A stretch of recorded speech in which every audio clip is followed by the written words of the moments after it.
তাদের মধ্যে একটা অপরাধ বোধ ছিল এবং এই অপরাধ বোধ তারা ঢাকতে চেয়েছে। কারণ এই সেনাবাহিনী তো আয়নাঘর তৈরি করেছিল, আমাদের ভুললে চলবে না। তো এই সেনাবাহিনী আয়নাঘরের স্রষ্টা ছিল। আর জামাতের প্রশ্ন বিভ্রান্তিকর, জামাত কেন রেসপন্ড করলো না?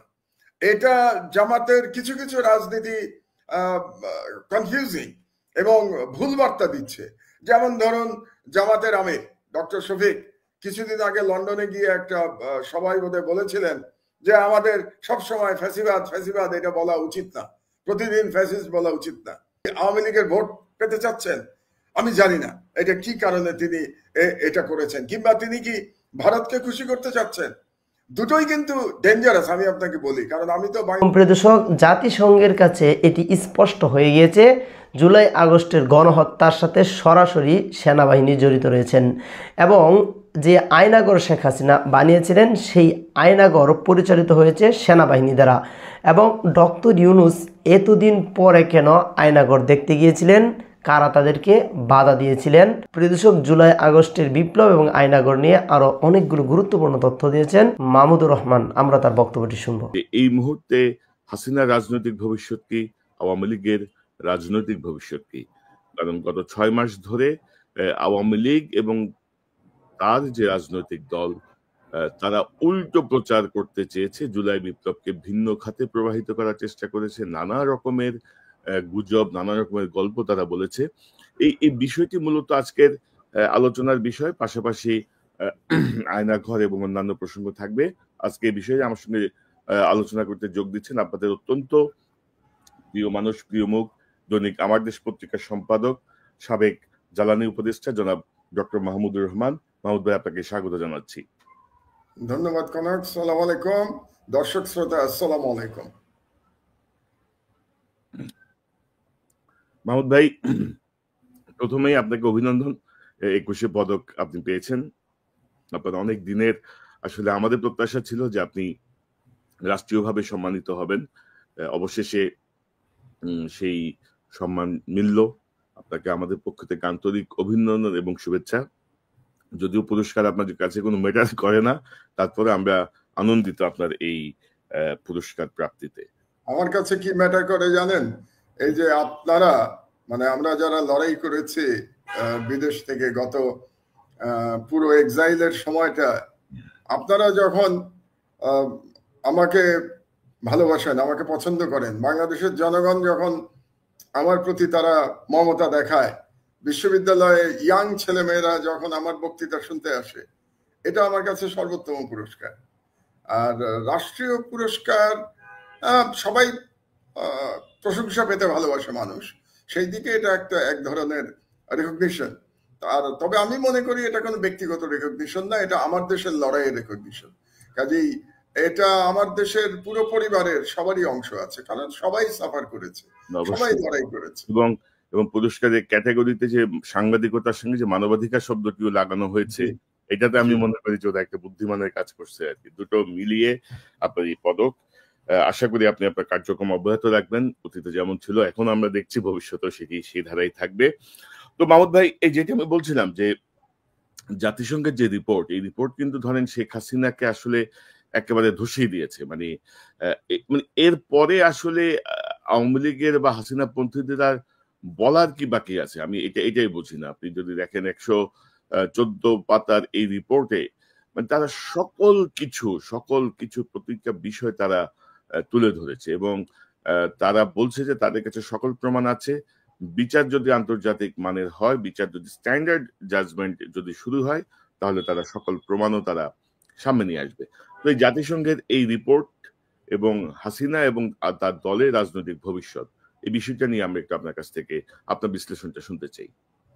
আসলে কনক, আমরা গত 5 বছর ধরে হাসিনার সরকার সম্পর্কে যেটা বলে আসছিলাম বাইরে থেকে, যেটা একটা ফ্যাসিস্ট সরকার, একটা বর্বর সরকার, এবং আমি তো সেই 2013 সাল থেকে এদেরকে ফ্যাসিবাদী সরকার বলেছি, সেটাই এই রিপোর্টের মাধ্যমে আরো প্রমাণিত হয়েছে। যদিও এই রিপোর্টটি মূলত জুলাই বিপ্লবের গণহত্যার উপরে এই রিপোর্টটি পড়েছি, আমি পুরোটা রিপোর্টটি পড়েছি।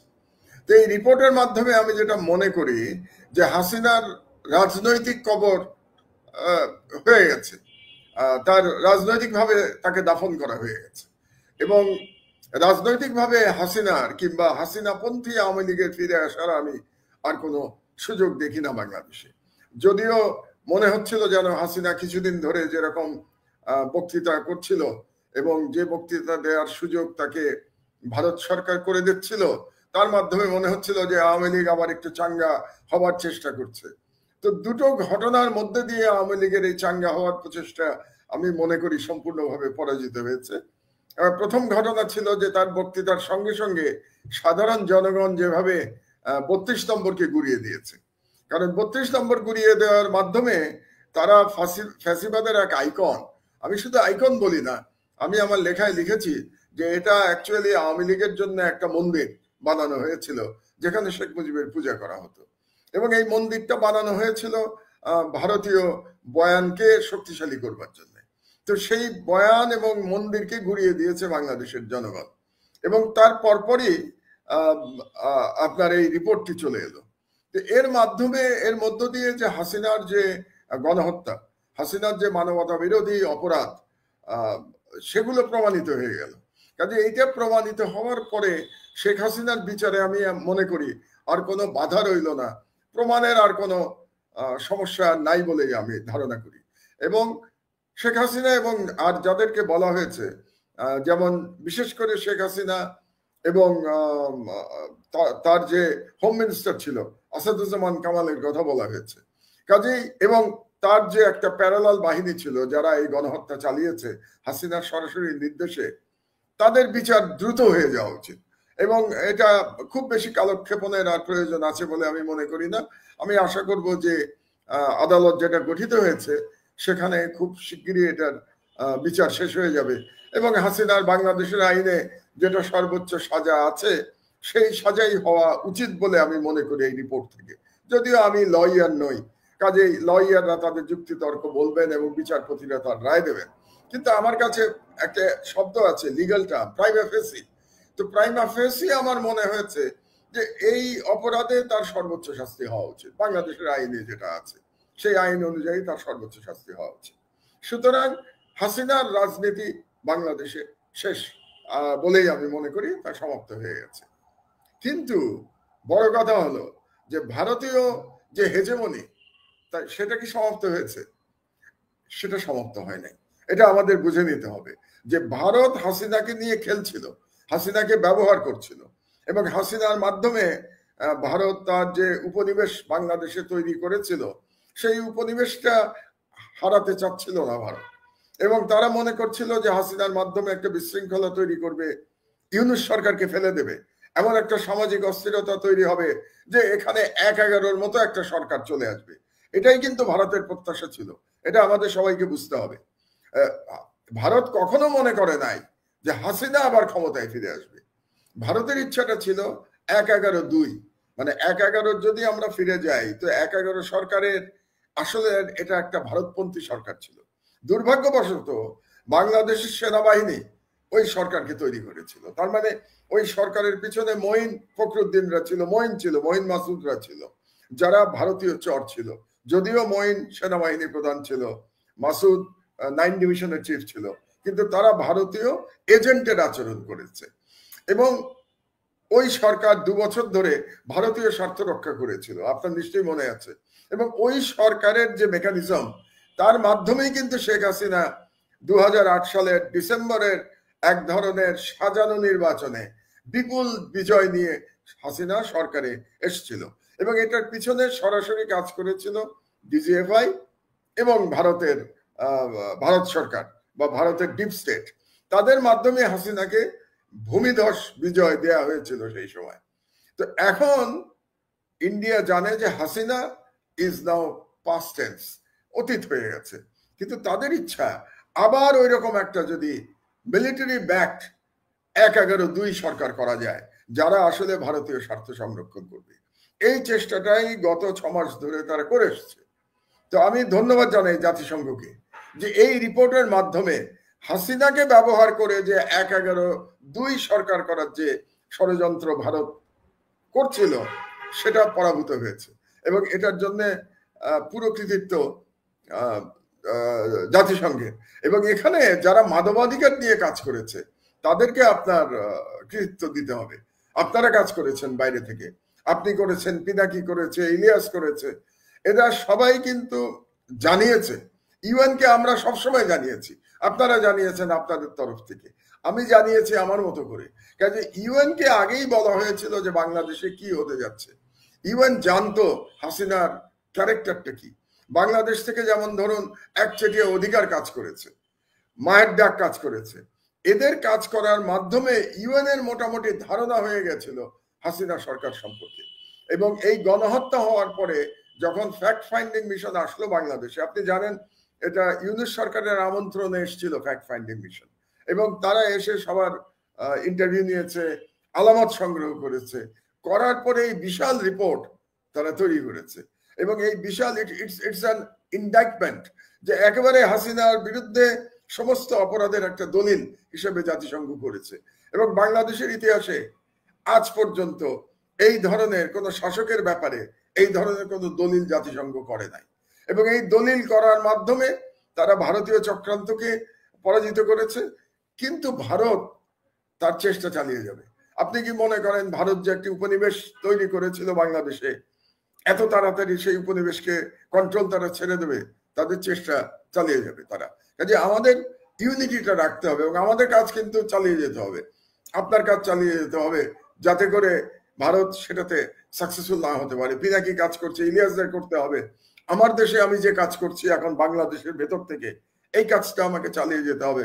আলহামদুলিল্লাহ আমি 2 মাস হয়নি এখনো আমার পত্রিকার, কিন্তু আমি কাজগুলো চালিয়ে যাচ্ছি। আপনি নিশ্চয়ই খেয়াল করছেন আমার পত্রিকার নিউজগুলো, আপনি খেয়াল করছেন, ট্রিটমেন্ট খেয়াল করছেন, যে আমরা কিভাবে ট্রিটমেন্ট দিচ্ছি, জনগণকে কিভাবে জানানোর চেষ্টা করছি যে বাংলাদেশে কি হয়েছে।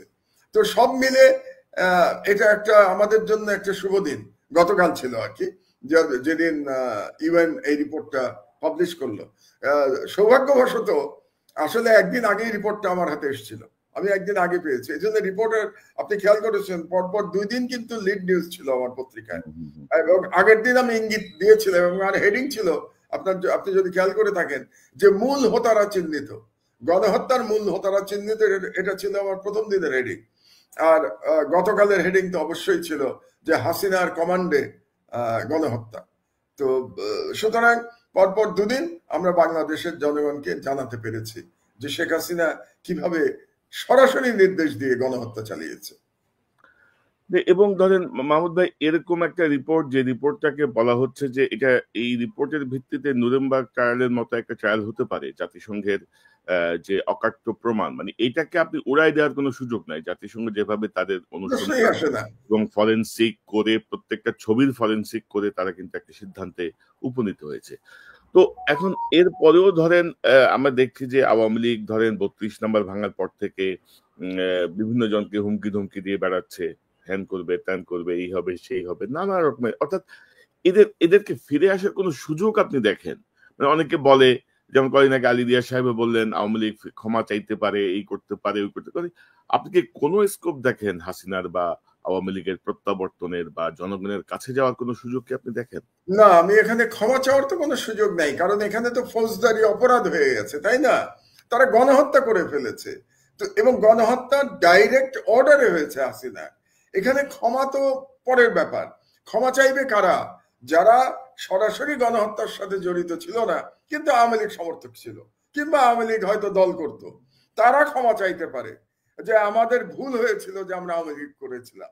ক্ষমা চাওয়ার ধরনটা কিন্তু তাই হবে, তারা ক্ষমা চাইবে।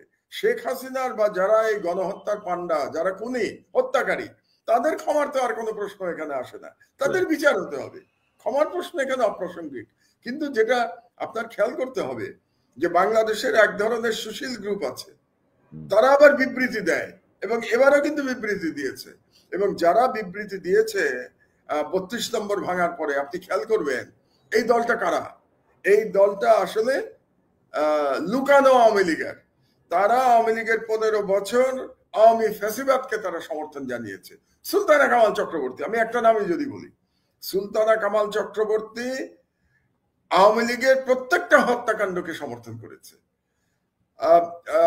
শাপলা চত্বরে যে হত্যাকাণ্ড হয়েছিল সেটাকে সমর্থন করেছে। এবং আওয়ামী লীগের বিরুদ্ধে আপনি, আমি কিংবা অধিকার, আদিলুর রহমান খান, তিনি যখন রিপোর্ট করছিলেন বাংলাদেশ থেকে, এখন উপদেষ্টা আদিলুর রহমান খান, তিনি যখন জীবনের ঝুঁকি নিয়ে রিপোর্ট করছিলেন যে বাংলাদেশে কিরকম ভাবে মানবাধিকার হরণ হচ্ছে, তার বিরুদ্ধে সুলতানা কামাল চক্রবর্তী ভারতীয় পত্র পত্রিকায় সাক্ষাৎকার দিয়ে বলতো যে আদিলুর রহমান খানের কথা আপনারা বিশ্বাস করবেন না, আদিলুর রহমান খান বিএনপি আমলে কিছুদিন ডেপুটি অ্যাটর্নি জেনারেল ছিল। যেহেতু সে ডেপুটি অ্যাটর্নি জেনারেল ছিল 2001 থেকে 2006 এর মধ্যে, আমার মনে হয় বছর দুয়েক Adilur Rahman Khan deputy attorney general ছিলেন। এই কারণে সুলতানা কামাল চক্রবর্তী বলতে চাইতেন যে আদিলুর রহমান খানের কথা হচ্ছে প্রপাগান্ডা, বাংলাদেশে কোনো হিউম্যান রাইটস ভায়োলেশন হচ্ছে না। অথচ সুলতানা কামাল চক্রবর্তী নিজেকে মানবাধিকার কর্মী দাবি করেন। তো আমি একটা এক্সাম্পল দিয়ে আপনাকে দেখালাম যে এই যে গ্রুপটা, যারা বেসিক্যালি আওয়ামী লীগের এবং কট্টর ভারতপন্থী এবং ভয়ানকভাবে ইসলাম বিদ্বেষী, তারা কিন্তু তাদের কর্মকাণ্ড অব্যাহত রাখবে এবং তারা চেষ্টা করবে আওয়ামী লীগকে পুনর্বাসন, এবং আওয়ামী লীগ পুনর্বাসনের সঙ্গে সঙ্গে তারা কিন্তু ভারতীয় যে হেজিমনি সেটাকে আবার বাংলাদেশে প্রবেশ করাতে চাইবে। তো সেটার ব্যাপারে আমাদের সতর্ক থাকতে হবে, জনগণকে সতর্ক থাকতে হবে এবং এদেরকে চিহ্নিত করতে হবে।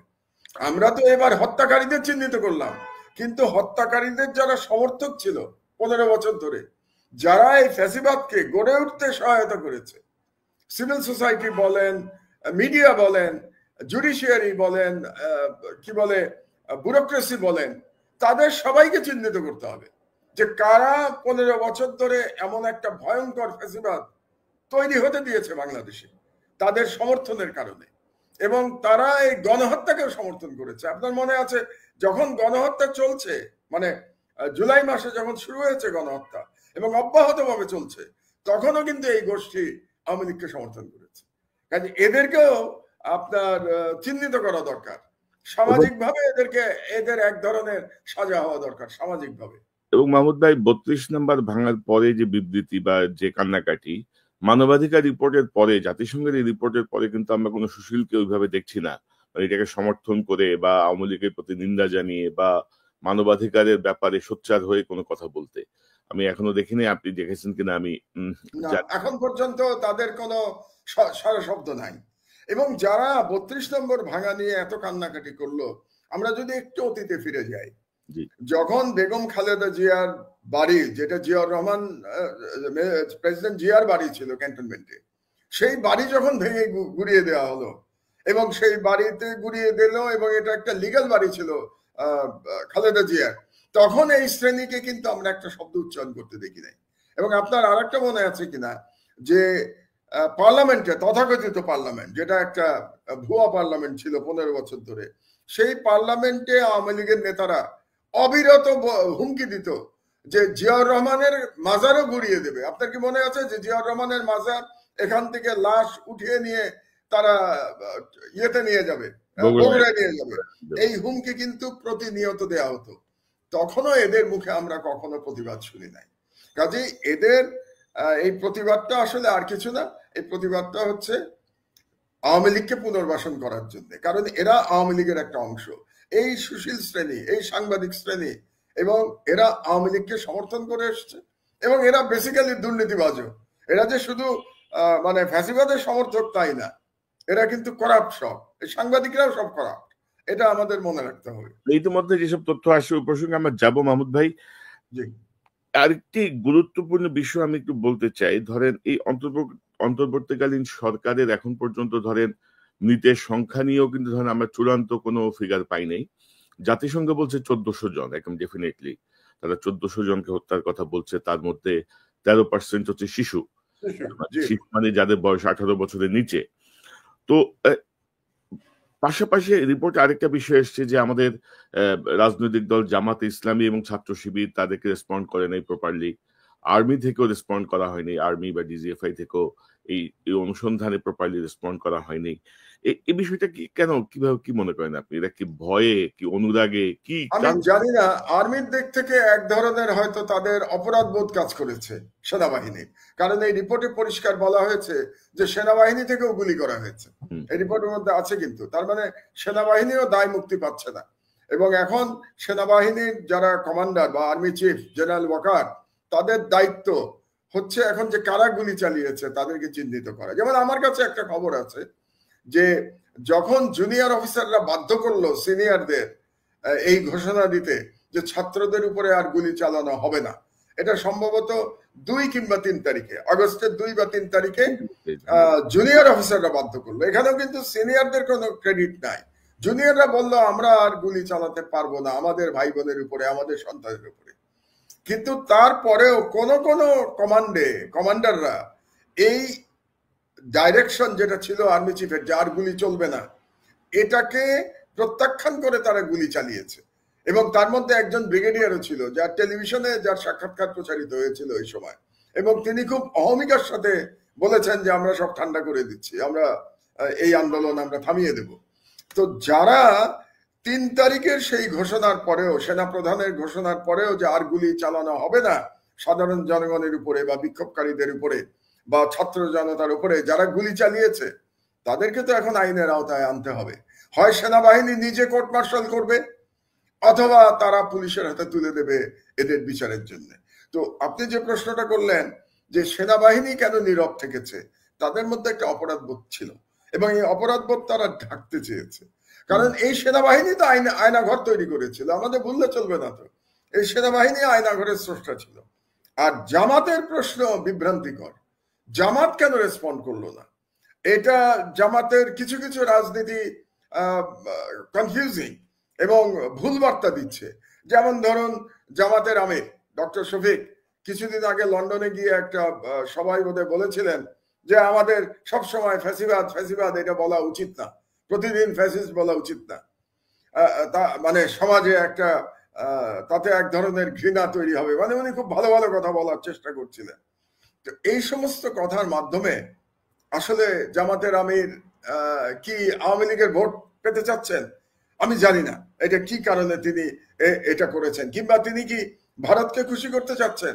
দুটোই কিন্তু ডেঞ্জারাস, আমি আপনাকে বলি। কারণ আমি তো বাংলাদেশে ধরেন 6 বছর পরে দেশে ফিরে আজকে প্রায় 4 মাস আমি তো বাংলাদেশের জনগণ এখন প্রচন্ড ভাবে দেশপ্রেমিক, আপনাকে এটা আমি গ্যারান্টি দিয়ে বলতে পারি।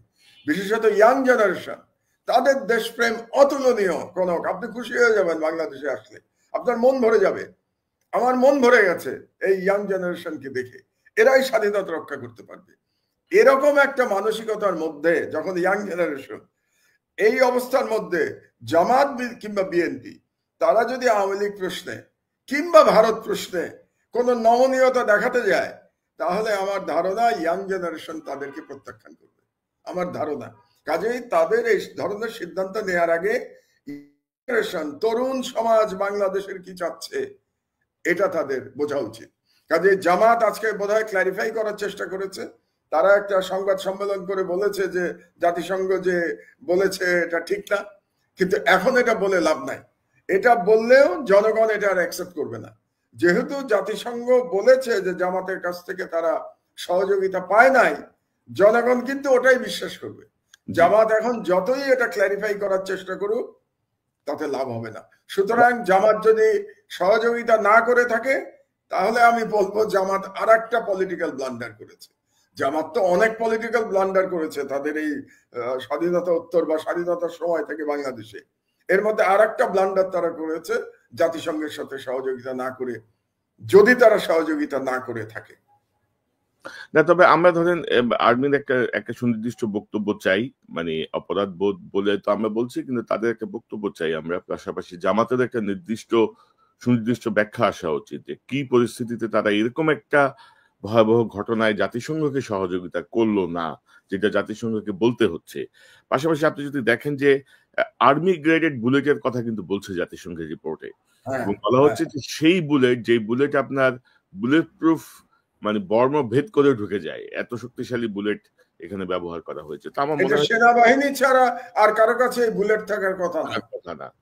আর্মি, র্যাব, বিজিবি এইসব জায়গায় আমার মনে হয় যে এখানে আলাদা একটা তদন্ত হওয়া উচিত যে কারা কিভাবে। আর্মি আরেকটা কথা বলি আমি ভুলে যাওয়ার আগে, কনক, যে আর্মির স্বার্থে এটা করা উচিত। কারণ বাংলাদেশ আর্মি পিস কিপিং এ তারা 1 নম্বর, আপনি তো জানেন, জাতিসংঘের পিস কিপিং এ। এই রিপোর্ট কিন্তু আর্মির রেপুটেশনের জন্য খুবই ক্ষতিকারক একটা রিপোর্ট, জাতিসংঘের রিপোর্ট। এখন যদি প্রশ্ন ওঠে যে আর্মি নিজের দেশের মানুষের উপর গুলি চালিয়েছে, নিজের দেশের মানুষকে হত্যা করেছে, সেই আর্মিকে আমরা জাতিসংঘের পিস মিশনে চাই না, তাতে তো বাংলাদেশের সেনাবাহিনীর ক্ষতি হবে, বাংলাদেশের ক্ষতি হবে। আমরা তো চাই না এই ক্ষতি হোক বাংলাদেশের বা বাংলাদেশের সেনাবাহিনীর। কাজে আমি আহ্বান জানাবো আজকের আপনার এই টকশোর মাধ্যমে জেনারেল ওয়াকার এবং সব জেনারেল সাহেবদের যে আপনারা নিজের উদ্যোগে এই তদন্ত করুন এবং বিচার করুন। যারা 3 তারিখের আগে কিংবা পরে নিরস্ত্র জনগণের উপরে গুলি চালিয়েছে তাদের বিচার হওয়া দরকার, তাদেরকে চিহ্নিত করুন আপনারা। এবং শুধু এটা তো নয় মাহমুদ ভাই, আপনি তো জানেন যে এটা আরেকটা ঝুঁকি নিয়েছে বাংলাদেশ আর্মি, যে ধরেন আমাদের সেনাবাহিনী যে শুধু পিস কিপিং এ কাজ করে তা তো না, আমাদের এখান থেকে কিন্তু বহু এপিসি, বহু অস্ত্র, বহু কিছু ভাড়ায়ও খাটে কিন্তু বিভিন্ন দেশে। এটা থেকে বাংলাদেশটা ভালো আর্ন করে, গরিব দেশ হিসেবে এই সুযোগটা বাংলাদেশকে দেওয়া হয়েছে। তো এগুলো তো ঝুঁকির মুখে পড়ে যাচ্ছে যদি আপনি জাতিসংঘকে সহযোগিতা না করেন। তো মাহমুদ ভাই আরেকটা প্রসঙ্গে যাই, যে আয়নাঘর নিয়ে ব্যাপক আলোচনা হচ্ছে, ডক্টর ইউনূস যাবেন কি যাবেন না, কিভাবে যাবেন, কিভাবে যাওয়া ঠিক হবে কিনা, নানা রকমের ঘটনার পরে অবশেষে তিনি গেছেন। এবং আমরা বেশ কিছু জিনিস দেখলাম যে আয়নাঘরের বেশ কিছু সংস্কার করা হয়েছে, ছোট রুম ভেঙে বড় করা হয়েছে, হোয়াইট ওয়াশ করা হয়েছে। তো আমাকে সংশ্লিষ্ট গোয়েন্দা সংস্থা বা আর্মির সঙ্গে কাজ করেন এমন একজন বলছিলেন যে আসলে ওই যে মানে বড় কেউ যখন পরিদর্শনে আসে গাছের গোড়া সব সাদা করে ফেলে চুন দিয়ে। এটা আর্মির একটা কালচার, এটা আর্মির কালচার একটা সৌন্দর্য বৃদ্ধির জন্য।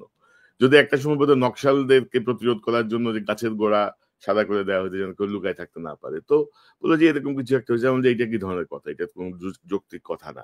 তো ওভারঅল আপনি কিভাবে দেখছেন এই ডক্টর ইউনূসের পরিদর্শন বা যে বিষয়গুলো আসছে আপনি কিভাবে দেখেন? আচ্ছা, প্রথম কথা হলো এই আয়নাঘরে আমি ছিলাম, আমি র্যাবের আয়নাঘরে ছিলাম। টিএফআই সেল যেটাকে আপনারা বলছেন, আমি ডিজিএফ এর আয়নাঘরে ছিলাম না, র্যাবের আয়নাঘরে আমি ছিলাম। তো আমাকে নিয়ে যান নাই, গেলে আমি ইউনূস সাহেবকে দেখাতে পারতাম যে আমি কোথায় ছিলাম। আমার পরিষ্কার মনে আছে যে আমাকে কোথায় কি বলে চোখ বেঁধে এবং হাত করা পরিয়ে গারদের শিকের সাথে আটকে রাখা হয়েছিল। তো সেই কথাগুলো আমি বলতে পারতাম, এবং সেখানে যে টর্চার ইকুইপমেন্ট যেগুলো ছিল সেগুলো আমি দেখেছি, যদিও আমাকে টর্চার করা হয় নাই। এটা পরিষ্কার ভাবে বলে দিই, আমাকে টর্চার করা হয়নি। আমাকে একদিন রাখা হয়েছিল চোখ বেঁধে, হাত করা পরিয়ে এবং শিকের সাথে ঝুলিয়ে। তো এই পর্যন্ত টর্চার আমাকে করা হয়েছিল, এবং ওই ধরনের কবরের মতো ঘরেই, কাজে আয়নাঘর আমার কাছে পরিচিত।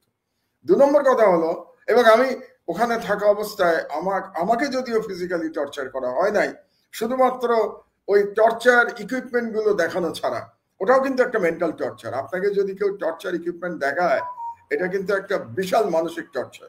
যে গেছে সে বুঝতে পারবে কোনো যে ওই অবস্থায়, ওই অসহায় অবস্থায় কেমন লাগে। কিন্তু আমি অন্য লোকদের যে নির্যাতন করা হয়েছে তাদের চিৎকার শুনেছি। পাশের ছেলেই তো হয়তো আহত একজন আছেন, তাদের কিন্তু চিৎকার আমি সর্বক্ষণ শুনতে পেয়েছি। কাজে আমি জানি সেখানে টর্চার করা হয়েছে। আর দ্বিতীয় কথা হলো যে ইউনূস সাহেব অনেক দেরি করে গেছেন, এখানে আরো আগে যাওয়া উচিত ছিল।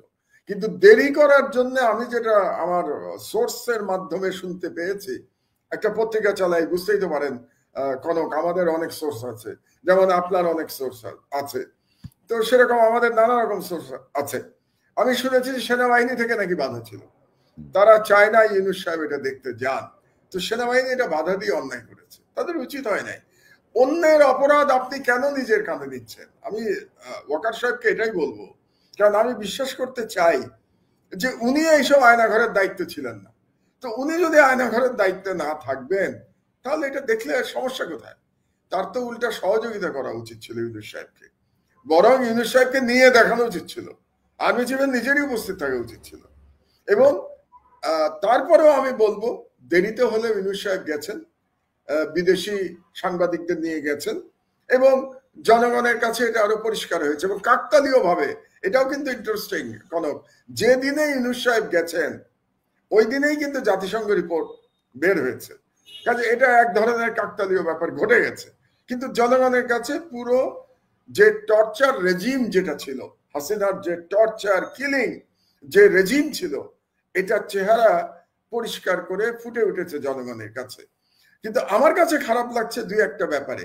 এই যে ভিজিট হয়েছে, এটা নিয়ে আবার পলিটিক্স হচ্ছে, এটা আমার কাছে খুব দুর্ভাগ্যজনক মনে হচ্ছে। যেমন ধরুন, এই ভিজিটকে কেন্দ্র করে কাকে নেওয়া হয় নাই আর কাকে নেওয়া উচিত ছিল, এটা নিয়ে একটা অনর্থক বিতর্ক তৈরি করা হয়েছে। এই বিতর্কটা অনভিপ্রেত। কারণ আপনি কাকে নিয়ে যাবেন, এরকম ভিকটিম তো অনেকে আছে, আপনি সব ভিকটিমকে কি নিয়ে যাবেন? যেমন আমি বললাম, আমিও তো ভিকটিম, আমাকে তো নেন নাই ইউনূস সাহেব, আমাকে তো বলেন নাই যে মাহমুদুর রহমান আপনি আসেন আমাদের সাথে, তো বলেন নাই, বাট ইটস অল রাইট, আমাকে বলতেই হবে এমন তো কোনো কথা নাই। তারপরে ভিকটিমের ফ্যামিলি নিয়ে কথা উঠছে, তো ভিকটিমের ফ্যামিলি নিয়ে যদি কথা ওঠে, কোনো ভিকটিমের ফ্যামিলি তো অনেক, আমরা তো জানি মিনিমাম 600 মানুষ গুম হয়ে গেছে, এবং আরো হয়তো আরো কয়েক হাজার এই আয়নাঘরে বন্দী ছিল। তো ফ্যামিলি নিতে গেলে তো আপনাকে হাজার হাজার লোক নিয়ে যেতে হবে, এবং এই কারণে একটা দাবি উঠতে শুরু করেছে যে আদিলুর রহমান খানকে পদত্যাগ করতে হবে। খুব দুর্ভাগ্যজনক, কারণ এই আদিলুর রহমান খান বাংলাদেশে সব থেকে বেশি মানবাধিকারের জন্য লড়াই করেছে। এই আদিলুর রহমান খান সেনাবাহিনীর মানে ডিজিএফ এর ভয় না পেয়ে এই আয়নাঘর এবং টর্চার দুনিয়ার সামনে তুলে ধরেছে দিনের পর দিন। এবং পুরো উপদেষ্টা পরিষদে যদি ব্যক্তিগতভাবে কেউ ভিকটিম হয়ে থাকে, তাহলে সেটা আদিলুর রহমান খান। তিনি জেলে গেছেন, তার সহকর্মী জেলে গেছে, তাদের মামলায় সাজা হয়েছে, তো আমরা তিনি রিমান্ডে গেছেন, আর আজকে আদিলুর রহমান খানকে আপনি পদত্যাগ করতে বলছেন, এটা খুবই দুর্ভাগ্যজনক। কাজে আজকে দাবি ওঠা উচিত ছিল সবার পক্ষ থেকে যে আয়নাঘর যারা বানিয়েছে তাদের সাজা দিতে হবে, তাই না? আর্মির মধ্যে যারা আয়নাঘর বানিয়েছে তাদেরকে চিহ্নিত করতে হবে, পুলিশের মধ্যে যারা আয়নাঘরে নিয়ে মানুষ খুন করেছে তাদেরকে চিহ্নিত করতে হবে, তাদের বিচার হতে হবে। তা না করে আমরা যে বিতর্ক তৈরি শুরু করেছি যে কে গেল আর কে গেল না, এতে করে আমাদের লড়াইটা দুর্বল হচ্ছে। আমাদের যে মানবাধিকারের জন্য লড়াই, যে আবার যেন কোনো ফ্যাসিবাদ বাংলাদেশে না আসে, আর কোন সরকার যেন এইভাবে মানুষের উপরে জুলুম না চালায়, এই লড়াইটা ক্ষতিগ্রস্ত হচ্ছে। এটা বলতে গিয়ে আমাকে নিল না কেন, আমাকে সম্মান দিল না কেন, এই লড়াইতে আমাদের মানে আমি একজন বর্ষিয়ান নাগরিক হিসাবে সবাইকে বলবো, দয়া করে আপনারা এই অনর্থক কাদা ছেড়াছড়ি করবেন না, ঐক্যবদ্ধ থাকুন। এবং আমাদের আমরা সবাই মিলে বলি যে ওই যে বলে না যে নেভার এগেইন, আর যেন কখনো এই ধরনের কোন সরকার বাংলাদেশে না আসে, এটাই আমাদের চাওয়া উচিত। তবে মাহমুদ ভাই, আপনি যেটি বলছিলেন যে অন্যের অপরাধের দায় কেন আর্মি আসলে ঢাকতে চাচ্ছে বা নিতে চাচ্ছে, এখন তো ধরেন তদন্ত আরেকটা হওয়া উচিত যে কারা এই ছোট ছোট রুম ভেঙে বড় করলো, কারা এটাকে হোয়াইট ওয়াশ করলো, এটাও আইডেন্টিফাই করা দরকার। কারা আলামত নষ্ট করলো, মানে ধরেন যে সেনাবাহিনীতে যারা চাকরি করে তারা কি জানে না যে আলামত কত গুরুত্বপূর্ণ? তাদেরকে তো এগুলো সব পড়ানো হয়, তাদের ট্রেনিং এর মধ্যেই এগুলো থাকে। এবং ধরেন সেনাবাহিনীর সম্মান যেটি গেছে গত 2009-এর 1/11 থেকে, এই হাসিনার পুরো রেজিমে আর্মিকে যেভাবে মেলাইন করা হয়েছে, মানে কি বলবো, মানে জনগণের বিপক্ষে অসম্মানের জায়গায় নিয়ে যাওয়া হয়েছে, সেটি রিগেইন করার জন্য আসলে এটা একটা খুব ভালো সময় আর কি। মানে 10-15 জন সেনা কর্মকর্তাকে রক্ষা করতে যে পুরো সেনাবাহিনীর উপরে দায় চাপিয়ে আমার মনে হয় যে এটা ঠিক হচ্ছে না আর কি। মানে একেবারেই ঠিক। এবং এটা আমার কাছে অদ্ভুত যুক্তি মনে হচ্ছে গণক, কারণ যখন শেখ হাসিনার আমলে দুই জেনারেলকে ধরে নিয়ে যাওয়া হলো কেন? তথাকথিত 10 ট্রাক অস্ত্র মামলায়, এবং দুজন জেনারেলকে নিয়ে তারা কিন্তু রাষ্ট্রীয় দায়িত্ব পালন করেছিল, তারা কিন্তু কাউকে হত্যা করে নাই, তারা মারে নাই, তারা আয়নাঘর বানায় নাই, তাদেরকে বলা হলো যে তারা 10 ট্রাক অস্ত্র ভারতে স্মাগলিং করছিল, ভারতের বিদ্রোহীদের কাছে নাকি তারা পাঠাচ্ছিল।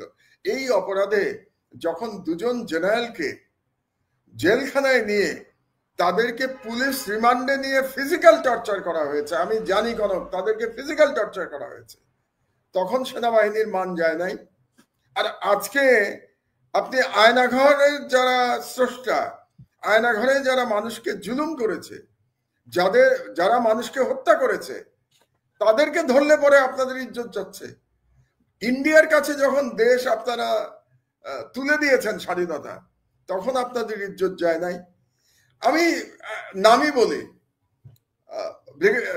জেনারেল তারেক সিদ্দিকী সম্পর্কে আজকেই আমি শুনছিলাম তার বাড়িতে নাকি বস্তা বস্তা টাকা নিয়ে যাওয়া হতো, এবং আজকে আমাকে একজন রিটায়ার্ড জেনারেল বলে গেছেন,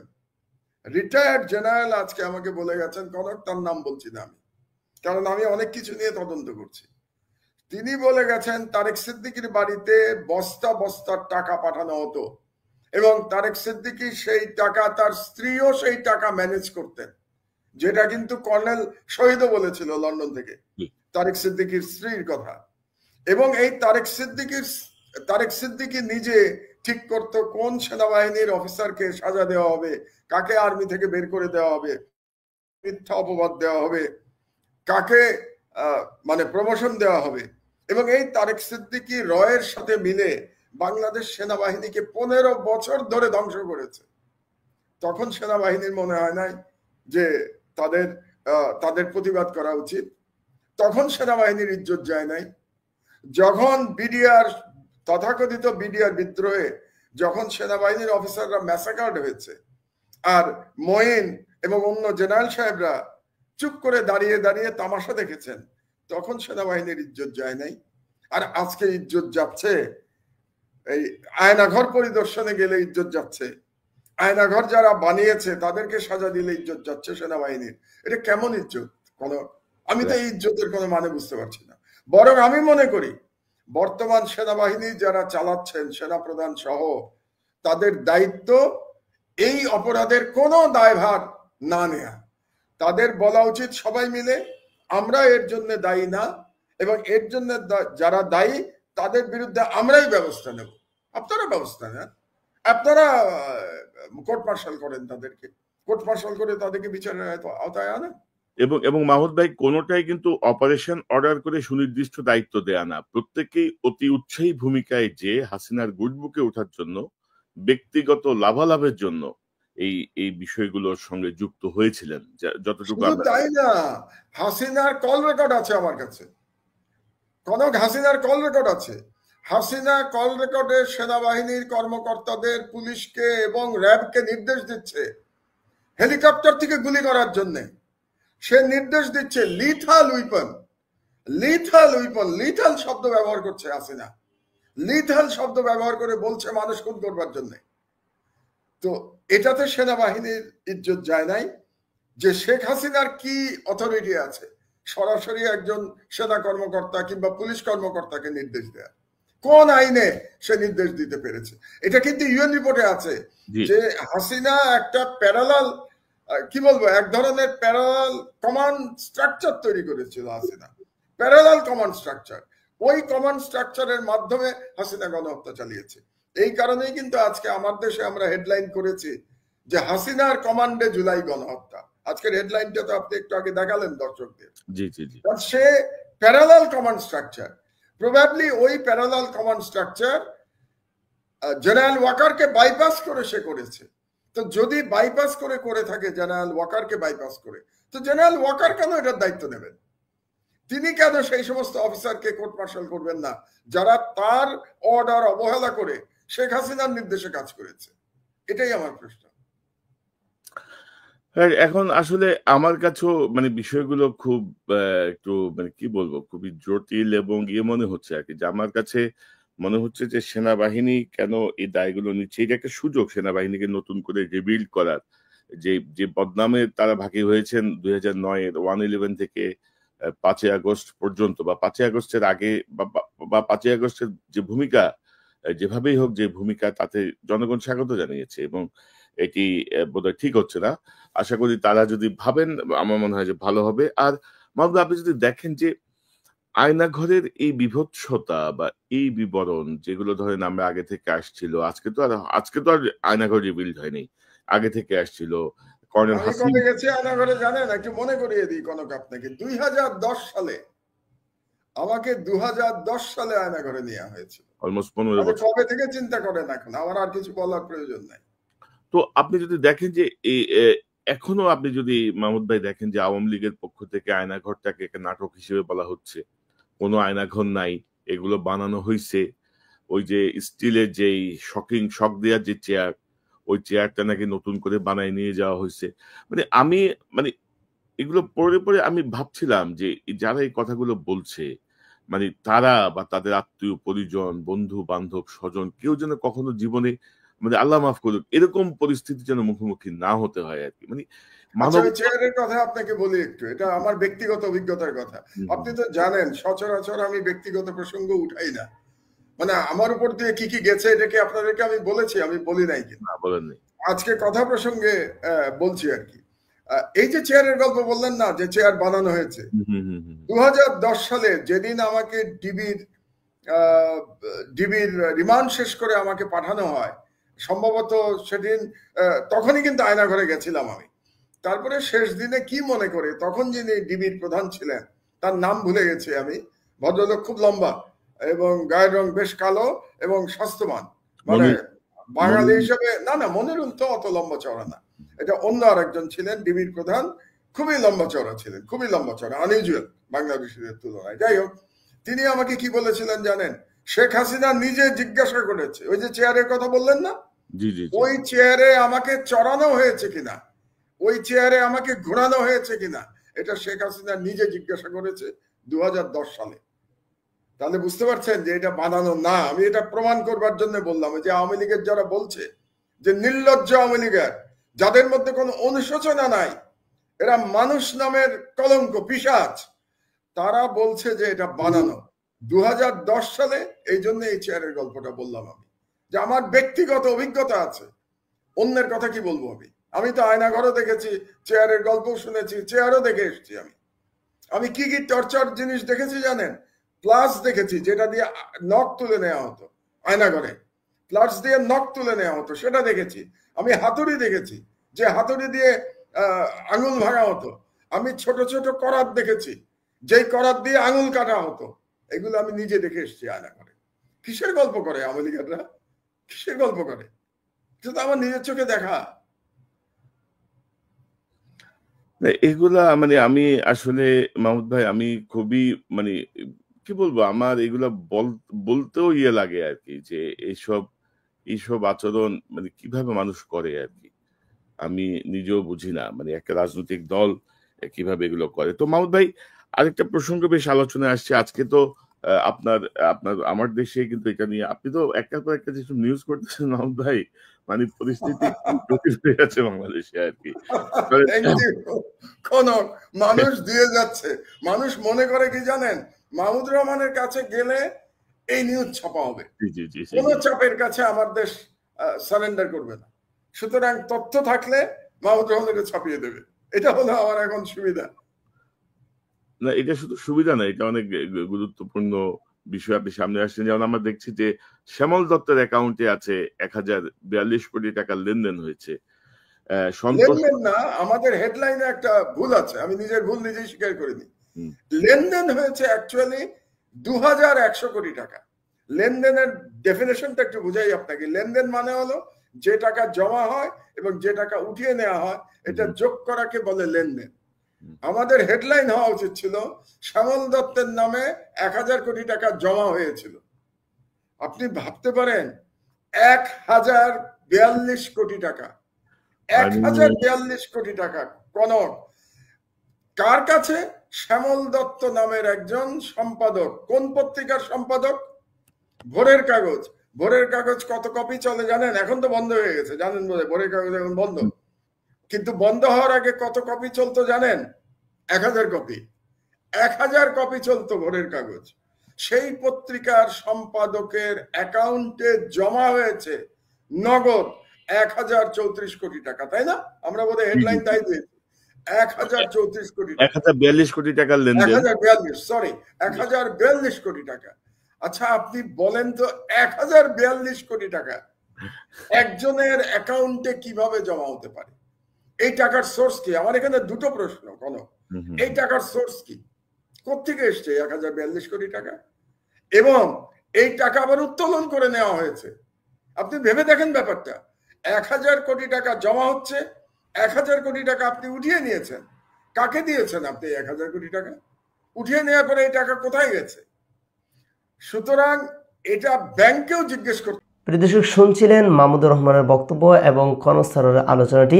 এতে বুঝতে পেরেছেন যে সেনাবাহিনী সরাসরি এই গণহত্যার সাথে জড়িত ছিল প্রথম দিক দিয়ে, এবং এই আয়নাঘরটি কিন্তু সেনাবাহিনীরই কিন্তু তাদেরই হাতে গড়া, অর্থাৎ তারাই কিন্তু পরিচালনা করেছেন। এবং সেনাপ্রধান ওয়াকারুজ্জামান তিনি কিন্তু ডক্টর ইউনূসকে এ পর্যন্তই আয়নাঘরে যাওয়ার জন্য তিনি দেননি, সুযোগ দেননি, অর্থাৎ তিনি কিন্তু ইউনূসকে এক পর্যায়ে তাদেরকে কিন্তু আটকে রেখেছে, এমনটাই আমরা ধরতে পারি। অবশেষে কিন্তু সে জায়গায় এই সেনাপ্রধানকে বাদ দিয়েই, অর্থাৎ ডক্টর ইউনূস তিনি সে জায়গায় যেতে পেরেছেন। তবে এই আয়নাঘরের সাথে যেহেতু সেনাবাহিনী যুক্ত রয়েছেন এবং এই বিপ্লবের সাথেও কিন্তু গণহত্যার সাথে সেনাবাহিনী যুক্ত রয়েছেন, সেই বিষয়টি কিন্তু স্পষ্ট হয়ে গিয়েছে জাতিসংঘের কাছে। এখন দেখা যাবে যে এই জাতিসংঘে যখন এটি জানতে পেরেছে, তো এদেশের সেনাবাহিনী কি জাতিসংঘের মিশনে কি তাদেরকে আহ্বান করে কিনা, সেটি কিন্তু বড় ধরনের একটি ঝুঁকি রয়েছে। এই শেখ হাসিনা স্বৈরাচারের যে বিচার, তার বিচার কার্যক্রম কিভাবে হবে, এটিও কিন্তু জাতিসংঘের কাছে একটি রুটম্যাপ চলে গেছে। এবং এই স্বৈরাচারী শেখ হাসিনার যত কুকর্ম ছিল সেগুলো কিন্তু স্পষ্ট হয়ে গিয়েছে জাতিসংঘের কাছে। তো প্রিয় দর্শক, আমরা এই স্বৈরাচার এবং যারাই জড়িত ছিল অপরাধের সাথে তাদেরই বিচারের দাবি জানাই।